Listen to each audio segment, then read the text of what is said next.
Assalamualaikum warahmatullahi wabarakatuh. Izin memperkenalkan diri, nama saya Raffi Ardiansyah, NRM 0494385572. Di sini saya akan menjelaskan terkait tugas 2 pemrograman berbasis web, di mana kita diperintahkan untuk membuat sebuah aplikasi menggunakan framework Vue.js dengan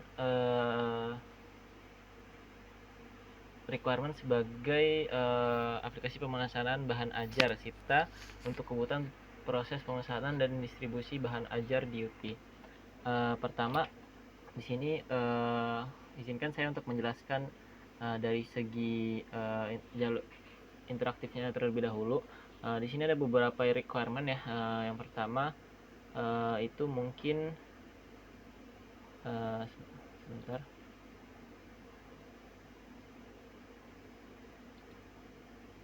Yang pertama itu halaman stok bahan ajar. Di sini saya udah membuat halaman utamanya. Ini untuk masuk ke entah itu halaman selanjutnya, itu halaman stok bahan ajar atau tracking delivery order. Pertama kita masuk ke dalam stok bahan ajar. Nah, di sini ada menu ya. Saya udah mempercantik menunya dengan CSS. Di sini ini menampilkan seluruh stok bahan ajar untuk seluruh UT ya. Jadi ini daftar stok bahan ajarnya. Saya menggunakan data yang sudah diberikan oleh modul ya, data statik bahan ajarnya. Nah, di sini ada kode mata kuliah, kategori mata kuliah, IT daerah, lokasi rak, harga stok, safety stok, status, dan catatan. Di sini juga terdapat fitur untuk mengedit stok data bahan ajar. Di sini bisa kita edit ya, misalkan kita mau mengganti stoknya menjadi 10.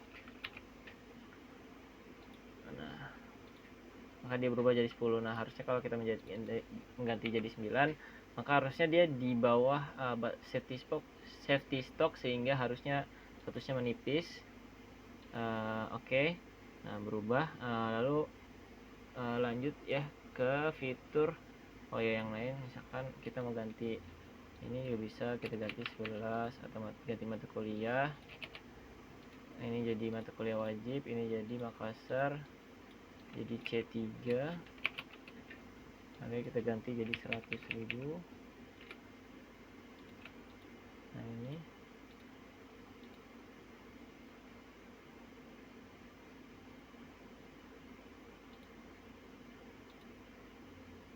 maaf, ini harusnya tidak boleh diganti ya. Nah, ini Makassar yang kewajib. Nah, ini udah berganti semua. Lalu ini juga bisa menghapus ya. Ini bisa kita hapus datanya. Nah, ini berhasil sisa 3 data. Lalu lanjut selanjutnya itu ada filter dan stok. Untuk filternya itu ada di bagian atas. Kita bisa filter berdasarkan Makassar. Nah, ini sisa 1. Lalu ketika itu kita bisa memilih mata kuliah baik kategori, stok, dan segala macamnya. Ini sudah berfungsi ya. Ketika kita reset, misalnya kita memfilter berdasarkan mata kuliah, yang pilihan harusnya hanya terpilih 1. Nah, ya 1, lalu yang wajib sisa 2. Nah, ini saya tidak bisa scroll lagi. Nah, itu lalu untuk stoknya kita bisa filter juga yang aman saja, harusnya 1 data bisa. Nah, ini kita reset lagi filternya. Lalu ini kita bisa menampilkan untuk data yang di bawah safety. Nah, ini kita checklist. Nah, kita hanya tampil yang di bawah safety saja, yang aman tidak ditampilkan. Kita juga bisa urutkan berdasarkan harga stok. Ini harga dimulai dari yang ascending ya. Lalu ada jumlah stok. Nah, ini dimulai dari yang terkecil ya. Misalkan kita jumlah stoknya kita ganti menjadi 20. Ini harusnya 100 agar dia menjadi paling bawah. Nah, ini jadi paling bawah karena ada stoknya. Ini diurutkan berdasarkan yang terkecil, karena stoknya paling kecil 7, maka dia berganti. Lalu untuk di halaman ini kita bisa menambahkan data bahan ajar ya.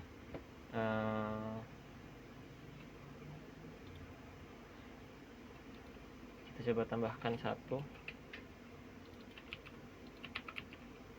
6,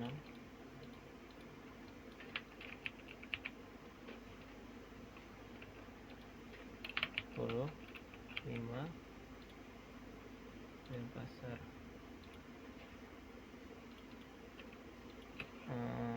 Gratis kita sisi rak, kita copy saja dari yang lain, nanti A5. Nah ini kita tambahkan.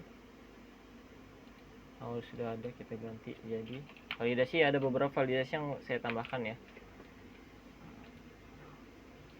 Nah ini pertama ya, statistika catatannya tidak saya isi tadi.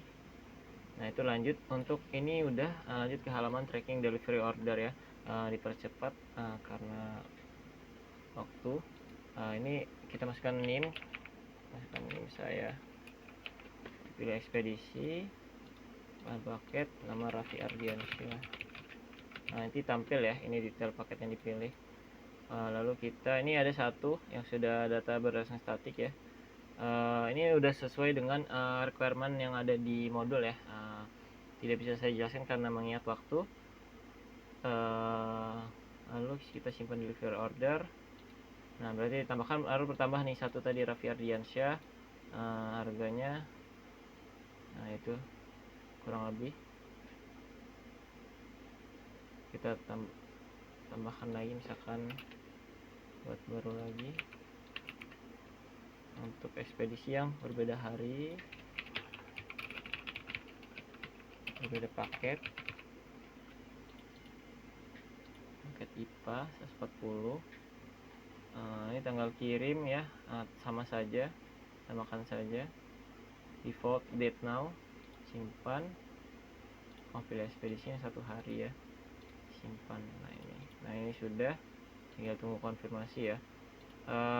Untuk fitur delete, detail, dan edit ini tidak berfungsi ya Kak. Hanya delete yang berfungsi karena tidak termasuk requirement dari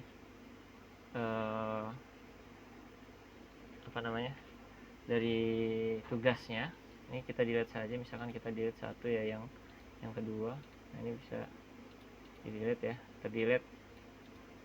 Ini bisa di search ya, misalkan kita search berdasarkan NIM ya, bisa DO NIM atau nama ya, kita search NIM. Nah ini search, lalu nama, misalkan kita search nama dan nama Rina. Nah kita search, atau DO, nomor DO nya kita search. Nah ini ya, sudah bisa. Nah konsepnya menggunakan filter like ya, jadi selama masih sama di depannya maka masih tercari. Lalu kita bisa filter by statusnya, nah ini, atau by ekspedisinya. Nah ini, atau reset pencarian. Nah itu dia, mungkin itu dari sisi menunya. Lanjut ke teknikalnya, saya akan jelaskan sedikit terkait yang sudah saya buat. Ada 5 penilaian ya dari sini, yaitu salah satunya adalah mahasiswa menggunakan sistem perorganisan kode JavaScript framework ya, sesuai yang disepakati pada umumnya ya. Yang disepakati itu ada ini ya, seperti ini.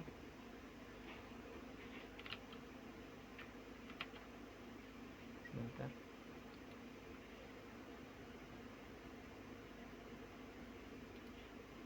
Nah ini seperti ini ya, ini yang disepakati, maka saya ikuti ini. Nah, untuk forderisasinya saya mau CSS di sini, data bahan aja di sini, JavaScript-nya di sini, dan ini adalah template-nya, halaman-halamannya. Oke. Lalu di sini saya di index HTML saya mau menuliskan yang tadi yang di halaman interface-nya, halaman utamanya. Nah, di sini saya fokus kepada 5 yang menjadi aspek penilaian utama. Pengorganisasiannya udah sesuai ya, bisa dilihat ini. Lalu yang kedua, persyaratannya itu adalah menampilkan master directive ya. Ini ada satu master directive, ini master directive, atau pula yang ini juga banyak saya menggunakan master ini.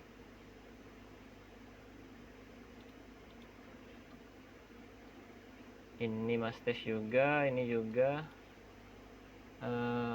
Lalu ada menggunakan if directive ya. If directive itu saya gunakan di sini. Nah, ini adalah if. Nih, if error tanggal kirim, maka akan tampil error tanggal kirim. Banyak saya menggunakan if di sini. Nah, ini if cukup banyak ya. Untuk mengecek stok segala macamnya juga menggunakan if. Tapi ini if JavaScript. Nah, if yang directive ini ada untuk menampilkan modal ya. Lalu yang keempat itu kita menggunakan one way data binding atau two way ya. Jenis file binding model itu mungkin seperti yang di form ya, form input, mana input. Nah, ini vModel ini untuk menggunakan one way data binding ya. Jadi ini untuk penggunaan properti mengolah data ya. Ini mengolah data, input adalah mengolah data, lalu select juga, ini juga menggunakan vModel ya, untuk hal-hal yang terkait dengan data. Lalu ada yang terakhir itu mahasiswa menerapkan fungsi watcher ya. Saya menggunakan watcher juga di sini. Nah, ini ada beberapa di sini untuk ketika filter terutama ya. Jadi ketika filter dia otomatis langsung mengganti tanpa harus merefresh halaman ya dengan watcher ini ya. Memudahkan kita untuk menghasilkan user experience yang baik gitu. Nah, ini di tracking app juga sudah dua ya, sesuai dengan persyaratan. Nah, itu mungkin dari sisi teknikalnya. Saya akhiri. Assalamualaikum warahmatullahi wabarakatuh.